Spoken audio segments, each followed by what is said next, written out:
And let's get started. The first one is personal development. Now, in illustrating personal development, Mr. Schoaf, my teacher, started with money. You know, money's not the only place to start in talking personal development, but it's where he started, so let me share the thoughts he shared with me back then. Let me share them with you.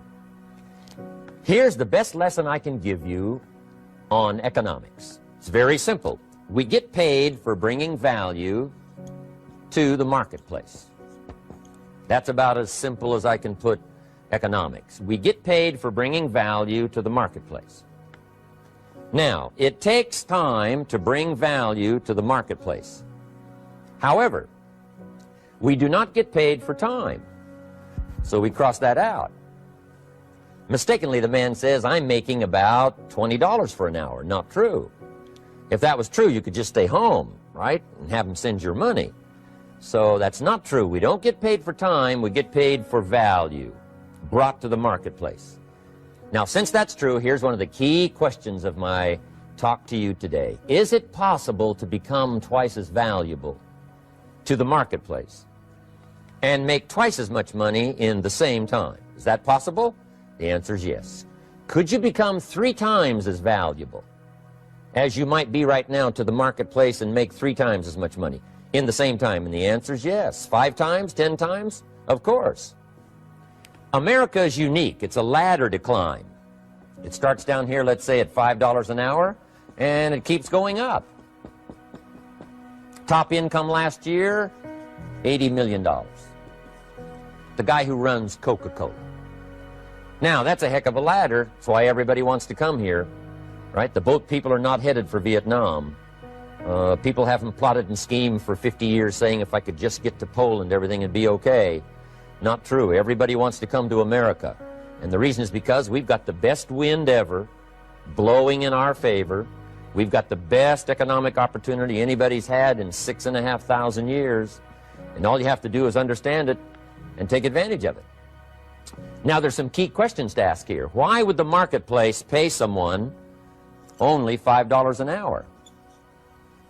Very simple answer. They're not very valuable to the marketplace. Now, we must underline to the marketplace. This person might be a very valuable brother, yes. Member of the family, valuable, yes. Valuable member of the church, of course. Valuable citizen of the country, yes. Valuable in the sight of God, no doubt. We're all of equal value in the sight of God. But if you're not very valuable to the marketplace, you don't get much money. You say, well, it shouldn't be that way. Well, then you got to start your own country. You know, this one's been in process for 200 years, and this is the best we've been able to come up with so far. But here's the key. You don't have to stay here. Now, there was a big debate in Congress last year that this $5 was not enough, should be 6, should be 6, should be 6. But we don't need legislation. 6 is already on this ladder. The next step up. You know, if you work for McDonald's, they'll pay you $5 an hour to take out the trash. If you whistle while you take out the trash, they'll pay you $6 an hour. So we don't need that legislation. You just need to take lessons on how to whistle. Have a good attitude. Now, as you begin to climb this ladder, why would the marketplace pay some people $50 an hour? Answer, evidently, they must be more valuable to the marketplace. 10 times more valuable. And is that possible for someone to be 10 times more valuable and earn $50 an hour instead of 5? And the answer is yes. That's what America is all about.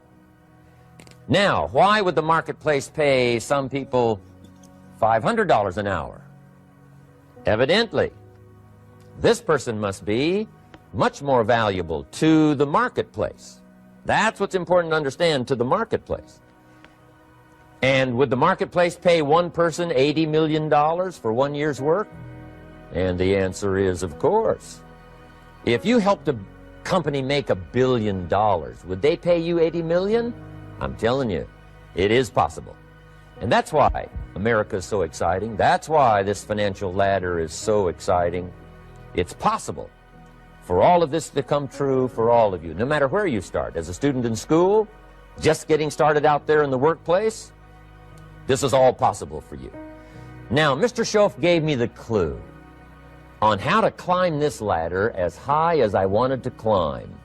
Now, we're talking primarily economics here. There's a lot of other ways to become valuable to your family, valuable to your friends, valuable to the community, valuable to the team, right? Valuable to the team effort, valuable to the concert. But here's what he said to me. In climbing this ladder economically, all you have to do is work harder on yourself than you do on your job.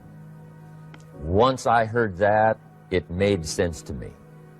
I kept hoping that everything else would change around me, found out that if I went to work on myself, worked on my skills, worked on my language, if I became better than I was each year, if I grew in skills and language and vocabulary and competence, then I would become attractive to the marketplace. Not very long ago, a company called me and said, Mr. Rohn, we're expanding internationally. We'd like to have a bit of your expertise to help us.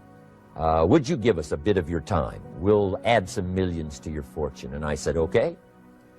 And I thought later, isn't that interesting? They would call me. Then my second thought was, of course they'd call me. Who else would they call? I can get the job done. Now, what a contrast for me, farm boy from Idaho, raised in obscurity, parents of modest means, broke when I was 25.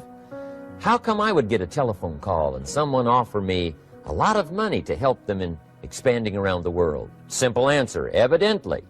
Something happened to me between age 25 and where I am today. And I can tell you where it all started. From my teacher, Mr. Schoaf, who said to me, we don't have to change what's going on out there. That's the wind that's blowing. All we have to do is change what's going on in here. And now there's several ways to do that on personal development. And let me give you those ways. Here's the first one. We must learn from personal experience. Pretty simple. Learn from what happens to you. Take a look back over the last few months. Did you make some mistakes? How could you correct those for the future? Take a look back over the last year. Have you done it right or done it wrong? Let's correct it for the next year. Learn from your personal experience. Mr. Schoaf asked me when I first met him, he said, Mr. Rohn, how are you doing? You've been out there now 6 years. And I said, I'm not doing very well. He said, I suggest you not do that anymore. What a simple, swift analysis to my situation. He said, if you keep doing it, the next 6 years will be like the last 6. You don't want that to happen. Let's make the changes. So learn from your personal experience. Now, here's number 2, why I came to share this video experience with you today. And that, I call it OPE, other people's experiences. That's me, other people. That's your teacher, other people. That's your friends and colleagues, other people. The people you meet that can pass along to you their experiences, what's happened to them, the mistakes they made, how they corrected them, how they changed their health and changed their bank account and changed their income and changed their future. That's it, other people. Now, there's 2 kinds of people to learn from. One is failures.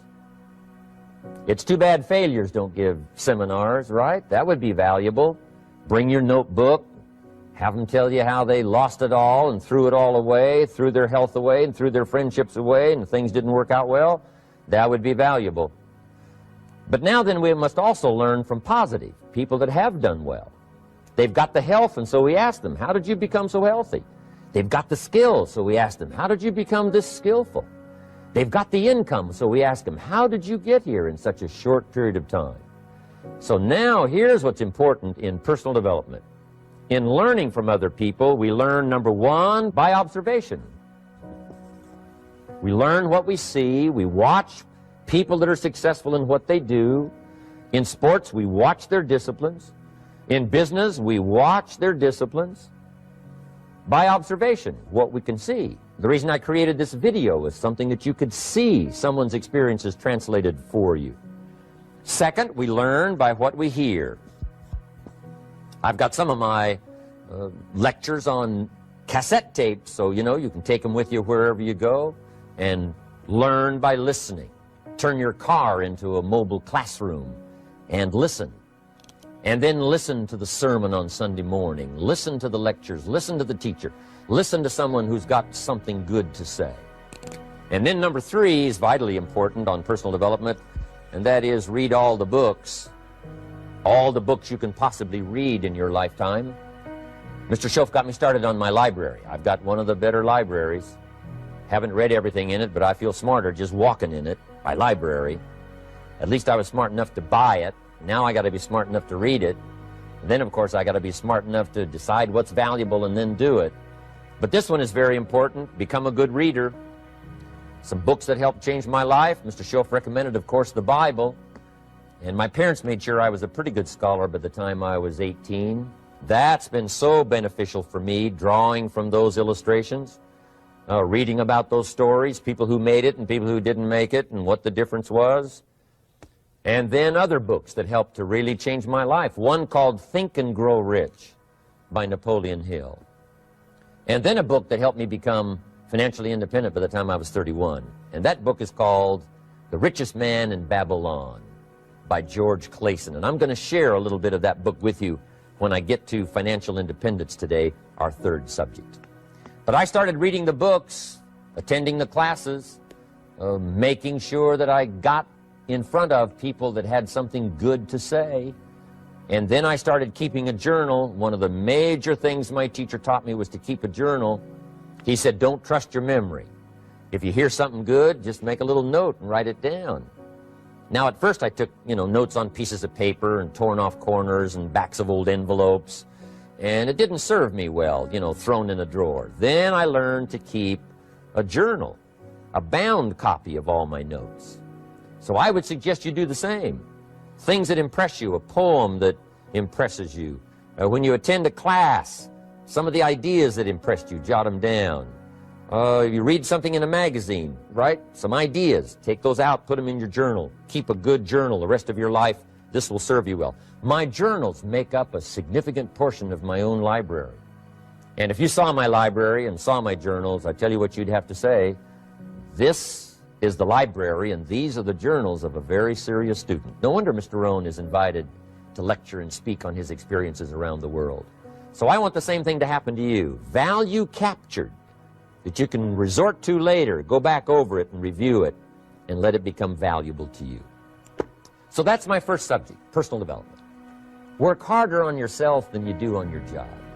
Develop the skills, learn the lessons, take the classes, absorb all that is being taught to you these days. And then later on, of course, you can sort it out, what's valuable to you and how to refine it for your business and for your life and for your future. But the main thing is to get it and start this process of personal change, personal development. And let me say it one more time. If you will change, everything will change for you. You'll never be the same. You'll keep growing.